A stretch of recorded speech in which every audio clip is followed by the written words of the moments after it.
మా ఛానల్కి స్వాగతం. చూస్తున్న వీక్షకులకు, ప్రేక్షకులకు, ప్రియ కాళభైరవ భగవద్బంధులకి స్వాగతం పలుకుతూ మమ్మల్ని ఎంతగానో ఆదరిస్తూ ఉండబడినటువంటి ప్రియ సోదరీమణులకు, సనాతన ధర్మ సంరక్షకులకి అందరికీ కూడా తెలుగు ఉగాది పండుగ శుభాకాంక్షలు. అలాగనే వసంత నవరాత్రుల ప్రారంభోత్సవ అమ్మవారి యొక్క ఆశీస్సులు. ఈ క్రోధినామ సంవత్సరం అంతనూ కూడా అందరికీ శుభం, జయం, లాభం జరగాలని శ్రీ నరదృష్టి నివారణ కాళభైరవ స్వామిని కోరుకుందాం, వేడుకుందాం. కనుక ద్వాదశ రాశుల్లో గ్రహ గమనాలు ఒకసారి వీక్షింపచేద్దాం. మేషరాశిలో బుధుడు మరియు గురు సంచార స్థితి, కన్యరాశిలో కేతు సంచార స్థితి, కుంభరాశిలో కుజుడు మరియు శని సంచార స్థితి, మీనరాశిలో రవి, శుక్ర, రాహు సంచార స్థితితో ఈ విధంగా ఉన్నాయి. ఈ సంవత్సరం రాజు కుజ భగవానుడు. మంగళవారం మనకు ఈ సంవత్సరం ఉగాది పండుగ అవడం వలన రాజు కుజుడు అవ్వడం వలన నిత్యము రాజకీయ నేతలకు, సామాన్యులకు, ప్రతి ఇంట్లో ఉండబడినటువంటి కార్యక్రమ నిర్వహణ చేసే వారందరికీ కూడా అధిక శత్రు ప్రభావం అధికంగా ఉంటుంది. నిత్యము అంతర్గతమైనటువంటి భద్రతా లోపము, రక్షణ శాఖలో, న్యాయశాఖలో, అడ్వకేట్స్, పోలీసు, రక్షణ రంగాలలో వీరితో బాగా విపరీతమైన ఇబ్బందులు ఉండేటువంటి అవకాశాలు ఉన్నాయి. ఈ సంవత్సరము అధికమైనటువంటి వేడి, అధికమైన వర్షాలు, అన్ని అధికస్యం ఉండేటువంటి పరిస్థితి ఉంటుంది. భానుడు విపరీతమైనటువంటి ఉష్ణోగ్రతను వెదజల్లే పరిస్థితి ఉంటుంది. పర్యావరణము పరిరక్షణకు దూరం అయ్యే పరిస్థితి చాలా అధికంగా ఉంటుంది. అదియే కాకుండా మంత్రివర్యులు శని భగవానుడు. శని ఆయుకారకుడు అవడం వలన శని నక్షత్రాలు 3 నక్షత్రాలు. పుష్యమి నక్షత్రము కర్కాటక రాశిలో ఉండడము, కర్కాటక రాశికి ప్రస్తుత కాలమాన ప్రకారంగా అష్టమ స్థాన శని సంచార స్థితి. 2వ నక్షత్రము అనురాధ నక్షత్రము. ఈ నక్షత్రము వృశ్చిక రాశిలో ఉండడము అర్ధాష్టమ శని సంచార స్థితి. 3వ నక్షత్రము ఉత్తరాభాద్ర నక్షత్రము మీనరాశిలో ఉంటుంది.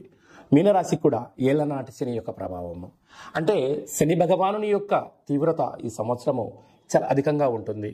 మంత్రివర్యులు అవ్వడం వలన రాజు ఆజ్ఞాపిస్తాడు, మంత్రి పరిపాలన అధ్యక్షత నిర్వహణ చూస్తాడు. కనుక ఈ సంవత్సరము అనేక రకాలమైనటువంటి వ్యాధులు, ఇబ్బందులు, చోర భయం, తస్కరణ భయం, నదీ ప్రయాణాలు, అగ్ని ప్రమాదాలు, అనేకమైనటువంటి స్వయం కృప అపరాధంతో జరిగే పరిస్థితి చాలా అధికంగా ఉంటుంది.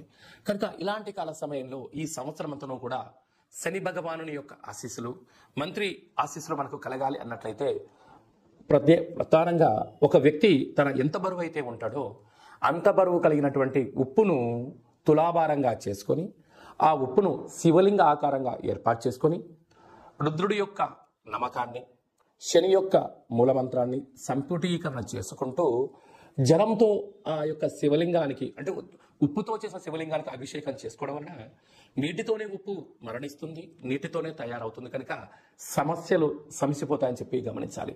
ఈ ఒక్క చిన్న రెమెడీ కార్యక్రమం చేసుకుందాం. శని భగవానికి ఆశీస్సులు పొందుదాం. శ్రీ క్రోధినామ సంవత్సరంలో అందరము ప్రశాంత, సుఖవంతమైన, ఆనందకరమైన, ఆరోగ్యకరమైనటువంటి జీవితాన్ని పొందుదాం. వృశ్చిక రాశి వారికి ఉగాది పండుగ ప్రారంభంలో ఎలా ఉండబోతుందో ఈ వీడియోలో సవివరంగా సంపూర్ణంగా తెలుసుకుందాం.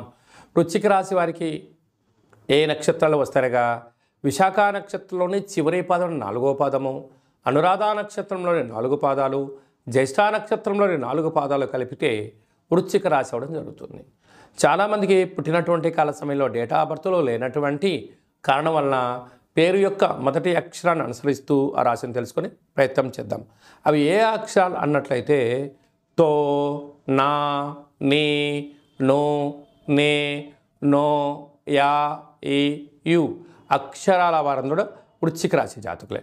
వృశ్చిక రాశికి అధిపతి కుజుడు. ఈ సంవత్సరం రాజు కూడా కుజుడు అవ్వడం, వీరికి అర్ధాష్టమ కుజుడు, అర్ధాష్టమ శని సంచార స్థితి, పంచమ స్థానంలో రవి, శుక్ర, రాహు సంచార స్థితి, 6వ స్థానంలో బుధుడు, గురువు, లాభస్థానంలో కేతు సంచార స్థితిలో ఉండడం వలన కష్టపడి పనిచేయడం ఈ వృశ్చిక రాశి వారి వంతు. ధర్మంగా, న్యాయంగా జీవితాన్ని ముందుకు తీసుకెళ్లాలని మీరు అనుకుంటూ ఉంటారు. నిత్యము అనేక మంది మిమ్మల్ని తప్పుడు మార్గాల్లో నడిపించాలి, అబద్ధవంతమైన జీవితాన్ని మాటలతో పుట్టించాలి అని చెప్పి మీ చుట్టూ అనేక మంది పొంచి ఉన్నారు. కనుక మీరు ధర్మం తప్పనంత వరకు ఆ భగవంతుడు మీ దగ్గరే ఉండనే ఉంటాడు. ఏ రోజైతే మీరు ధర్మం తప్పుతారో ఆ రోజు శని భగవానుని యొక్క దృష్టి మీ మీద పడడం వల్ల గృహాల్లో, వ్యాపారాల్లో, వృత్తులలో, ఉద్యోగాల్లో అనేక రకాల ఇబ్బందికి మీరు గురవుతారని చెప్పి గమనించాలి. వీరికి అర్ధాష్టమ శని యొక్క ప్రభావం చేత ఈ సంవత్సరాంతం వరకు కూడా వీలైనంత వరకు మీ జన్మ నక్షత్రం రోజున పూర్ణిమ అమావాస్య తిథుల యందున దూరవాయు జల ప్రయాణాలు, యంత్రాలతో ఆయుధాలతో దూరంగా ఉండడం, మౌనం, ఏకాగ్రత, ధ్యానం ఆరోగ్యాన్ని మీకు తీసుకొచ్చి పెడుతుంది. లేకపోతే దీర్ఘకాలికమైన వ్యాధులతో మీరు ఇబ్బంది పడే పరిస్థితి అధికంగా ఉంటుంది. తస్మాత్ జాగ్రత్త.